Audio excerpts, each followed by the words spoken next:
حضرت زینب رضی اللہ عنہ جوزہ حضرت محمد صلی اللہ علیہ وسلم۔ اللہ سبحانہ و تعالیٰ نے حضرت زینب رضی اللہ عنہ کا نکاح اپنے نبی صلی اللہ علیہ وسلم کے ساتھ عرش پر کیا۔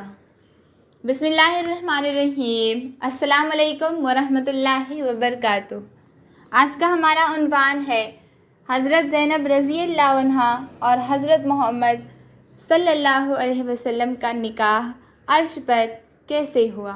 ام المومنین حضرت زینب بنت حجیش رضی اللہ عنہ دوسری ازواج مطہرات سے فخر کے طور پر کہا کرتی تھیں کہ تم سب کے نکاح تمہارے ولی وارثوں نے کیے، جبکہ میرا نکاح خود اللہ تعالیٰ نے 7ویں آسمان پر کرا دیا۔ میری بہنوں، حضرت زینب رضی اللہ عنہ کو یہ عزت و کرامت کیسے ملی؟ آئیں اس کی تفصیل میں جائیں اور وہی کردار ادا کرنے کی کوشش کریں جو حضرت زینب رضی اللہ عنہ نے کیا تھا۔ حضرت زینب رضی اللہ عنہ کے پہلے خاوند حضرت زید رضی اللہ عنہ تھے اور بعد ازاں آپ کو جناب محمد کریم صلی اللہ علیہ وسلم کی جوزہ ہونے کا شرف حاصل ہوا۔ پہلے شوہر جو زید تھے، ان کی عمر 8 سال تھی جب وہ اپنے قبیلوں کی جنگ میں غلام بن کر مکہ کے قریب عکاظ کی منڈی میں آئے، وہاں فروخت ہوئے اور مکہ کی مالدار تاجر خاتون حضرت خدیجہ رضی اللہ عنہ کے پاس آئے۔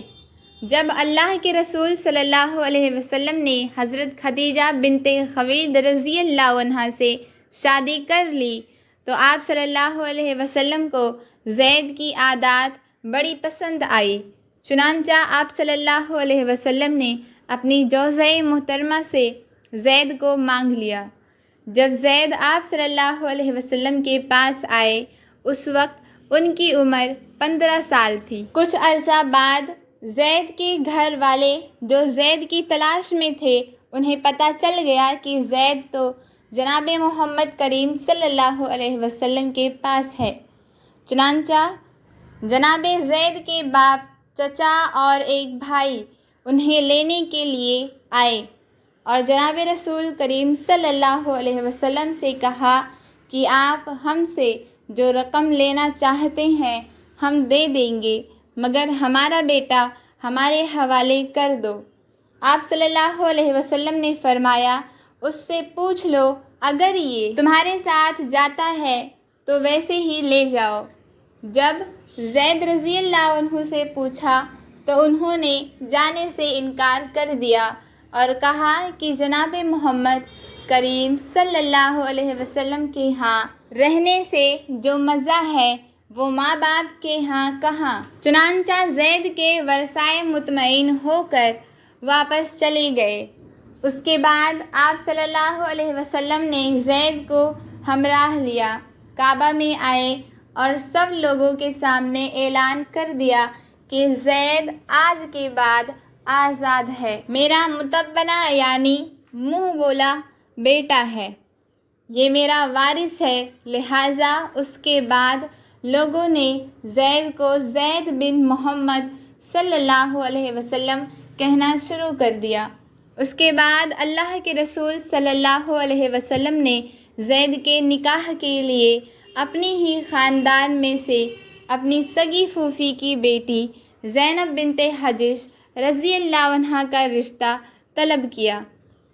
رشتہ دینے والے سوچ میں پڑ گئے کہ کہاں قریشیہ اور ہاشمیہ اور کہاں زید جو ایک غلام ہے۔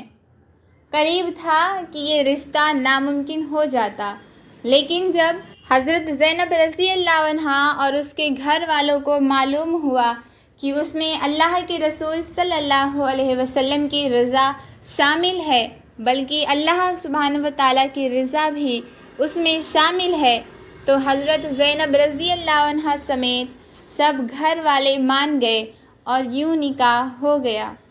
یہ رشتہ 1 سال تک برقرار رہا، لیکن اس میں پائیداری نہ آ سکی، اس لیے کہ حضرت عائشہ رضی اللہ عنہ کے کہنے کے مطابق حضرت زینب رضی اللہ عنہا بہت خوبصورت تھیں، دوسرے قبیلہ بھی بڑا اونچا تھا، لہٰذا نباہ نہ ہو سکا۔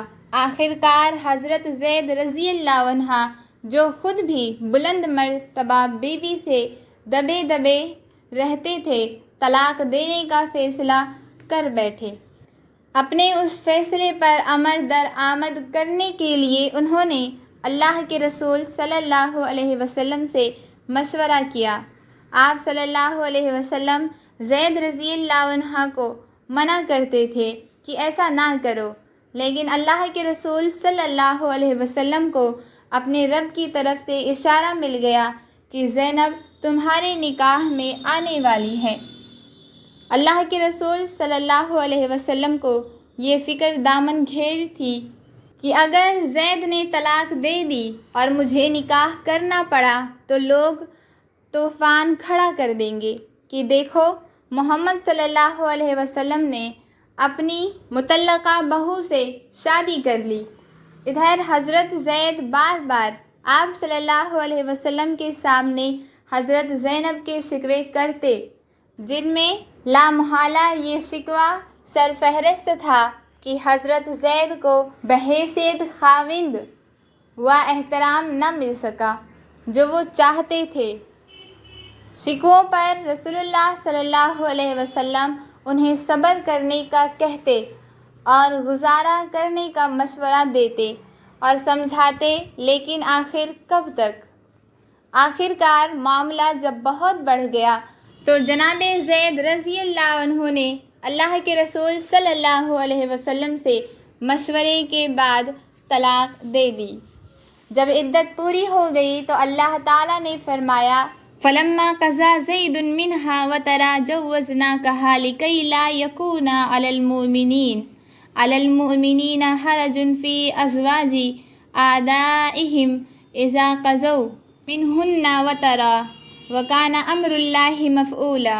جب زید نے اس عورت سے اپنی غرض پوری کر لی تو ہم نے اسے تیرے نکاح میں دے دیا تاکہ مسلمانوں پر اپنے منہ بولے بیٹوں کی بیویوں سے نکاح کرنے کے بارے میں کوئی تنگی نہ رہے، اور اللہ کا حکم ہو کر رہنے والا ہے۔ قارئین کرام، ثابت ہوا یہ سارا اللہ سبحانہ و تعالیٰ کا حکم تھا کہ مولا کریم زید اور زینب کا نکاح کروا کر یہ ثابت کرنا چاہتے تھے کہ اسلام میں ذات پات اونچ نیچ کوئی نہیں، بلکہ مومن مرد اور عورت ایک مومنہ برادری ہے۔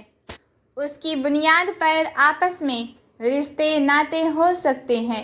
دوسری بات یہ سمجھ آئی کہ معاشرتی تفاوت سے اگر نباہ نہیں ہوتا تو یہ دلوں کا معاملہ ہے۔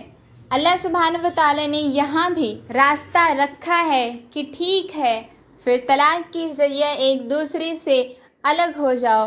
تیسری بات یہ کہ منہ بولا بیٹا حقیقی بیٹے کی طرح نہیں ہو سکتا، لہٰذا اس وقت کے معاشرے میں اس رسم پر کاری ضرب لگی اور یہ رسم بھی ٹوٹ گئی۔ چوتھی بات یہ کہ حضرت زینب رضی اللہ عنہا نے جو محض اللہ سبحانہ و تعالیٰ اور اس کے رسول صلی اللہ علیہ وسلم کی رضا کی خاطر اس رشتے کو قبول کیا، اب طلاق کے بعد اللہ سبحانہ و تعالیٰ نے دنیا کا سب سے بہترین خاوند اس اطاعت کے بدلے میں عطا فرمایا۔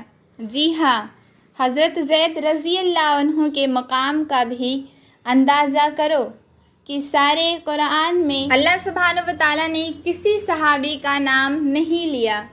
صحابہ کی فضیلتوں کے اشارے ضرور ہیں لیکن نام نہیں ہے۔ واضح نام صرف ایک ہی شخص کا ہے اور وہ ہے حضرت زید رضی اللہ عنہ۔ اللہ اللہ، اللہ نے ایک غلام کے نام کا قرآن میں تذکرہ کر کے واضح کر دیا کہ لوگوں، ذات، برادریاں تمہارا اپنا فعال ہے، میرے سب بندے ہیں اور فضیلتوں کے پیمانے میرے اپنے ہیں، اور وہ پیمانہ تقویٰ ہے۔ حضرت زینب رضی اللہ عنہ کی کرامات اور عزت و شرف کا کیا کہنا۔ اللہ کریم نے ان کا نکاح اپنے ایک حکم کے ذریعے عرش پر کر دیا۔ چنانچہ حضرت زینب رضی اللہ عنہا کی جب عدت پوری ہو گئی تو رسول اللہ صلی اللہ علیہ وسلم نے حضرت زید رضی اللہ عنہ سے کہا کہ تم جاؤ اور انہیں مجھ سے نکاح کرنے کا پیغام پہنچاؤ۔ حضرت زید رضی اللہ عنہ گئے۔ اس وقت آپ آٹا گوندھ رہی تھی۔ حضرت زید رضی اللہ عنہ پر ان کی عظمت و ہیبت اس قدر چھائی کہ ان کے سامنے آ کر رسول اللہ صلی اللہ علیہ وسلم کا پیغام بھی نہ دے سکے، بلکہ ان کے ایک طرف منہ پھیر کر بیٹھ گئے اور رسول اللہ صلی اللہ علیہ وسلم کے پیغام کا ذکر کیا۔ حضرت زینب رضی اللہ عنہا نے کہا کہ ٹھہرو، میں اللہ سبحانہ و تعالیٰ سے استخارہ کر لوں، اور پھر کھڑی ہو کر نماز پڑھنے لگی۔ حضرت زید رضی اللہ عنہ کہتے ہیں، میں جب اللہ کے رسول صلی اللہ علیہ وسلم کا پیغام دینے گیا تو میں نے انہیں آٹا گوندھتے دیکھا تو ان کی عظمت میرے سینے پر بیٹھ گئی اور میں ان کی طرف دیکھنے کی جرات ہی نہ کر سکا، لہٰذا میں نے اپنا رخ پھیرا، اپنے قدموں پر پھرا اور حضرت زینب رضی اللہ عنہا کو پیغام دیا کہ اللہ کے رسول صلی اللہ علیہ وسلم تیرا ذکر کر رہے تھے۔ حضرت زینب رضی اللہ عنہا سمجھ گئیں اور فوراً کہا، ما انا بثانیۃ شیئا حتی اوامر ربی، جب تک میں اپنے رب سے مشورہ نہ لے لوں کچھ نہیں کر سکتی، اور ساتھ ہی اس جگہ کھڑی ہو گئیں جو جگہ انہوں نے نماز کے لیے مخصوص کی ہوئی تھی۔ قارئین کرام، حضرت زید رضی اللہ عنہ اپنی بیوی سے اپنے کو کم تر پا کر دبے دبے رہتے تھے، لہٰذا وہ تو سامنا کرنے کی بھی ہمت نہ پاتے تھے۔ ہاں، البتہ وہ لوگ دین پر کس قدر پابند تھے کہ ان بصری اور انسانی معاملات کے باوجود طلاق کی عدت عورت اپنے خاوند کے گھر گزارے تو بہتر ہے۔ حضرت زینب رضی اللہ عنہا وہیں موجود ہیں، حضرت زید کے گھر میں ہیں، اور قربان جائیں حضرت زینب رضی اللہ عنہا کے تعلق باللہ پر انہوں نے جواب کیسا خوبصورت دیا کہ پہلے اپنے رب الکریم سے مشورہ یعنی استخارہ کروں گی، پھر دیکھوں گی رب میرے دل کو کہاں موڑتا ہے۔ جی ہاں، دل نے رسول کریم صلی اللہ علیہ وسلم کے علاوہ اور بھلا کدھر مڑنا تھا، اور نہ مڑ سکتا تھا، اس لیے کہ دل تو اللہ کی مٹھی میں ہوتا ہے۔ مگر حضرت زینب رضی اللہ عنہا کا اس سے پتہ چلتا ہے کہ ان کا اپنے رب العالمین کے ساتھ تعلق کس قدر گہرا اور عمیق تھا۔ جی ہاں، وہ رب الکریم سے مشورہ کر رہی تھی، ادھر قرآن نازل ہو چکا تھا، عرش والا رب الکریم اپنے نبی کا نکاح عرش پر کر چکا تھا۔ چنانچہ اللہ سبحانہ و تعالیٰ کے فیصلے کے بعد رسول کریم صلی اللہ علیہ وسلم سیدھے حضرت زینب رضی اللہ عنہا کے پاس گئے۔ اب وہ ان کی بیوی تھی، اجازت لینے کی حاجت نہ تھی، لہٰذا آپ سیدھے اندر گئے۔ حضرت زینب رضی اللہ عنہا کو رب الکریم کے حکم سے آگاہ فرمایا، اور یوں اب دونوں میاں بیوی تھے۔ جی ہاں، نہ ایجاب تھا نہ قبول تھا، نہ انسان گواہ تھے نہ کوئی ولی تھا۔ سبحان اللہ، کیا کہنے حضرت زینب رضی اللہ عنہا کے مقدروں کے، لہٰذا وہ فخر کرتی تھیں تو بجا کرتی۔ میری بہنوں، ہماری اس ماں کو یہ بلند مقام ملا تو دو چیزوں کی وجہ سے ملا کہ اللہ اور اس کے رسول صلی اللہ علیہ وسلم کی اطاعت کی، اور یہ کہ اللہ کے ساتھ محبتوں کا تعلق بڑا گہرا تھا۔ کمنٹ میں ایک بار صلی اللہ علیہ وسلم ضرور لکھیں۔ السلام علیکم ورحمۃ اللہ وبرکاتہ۔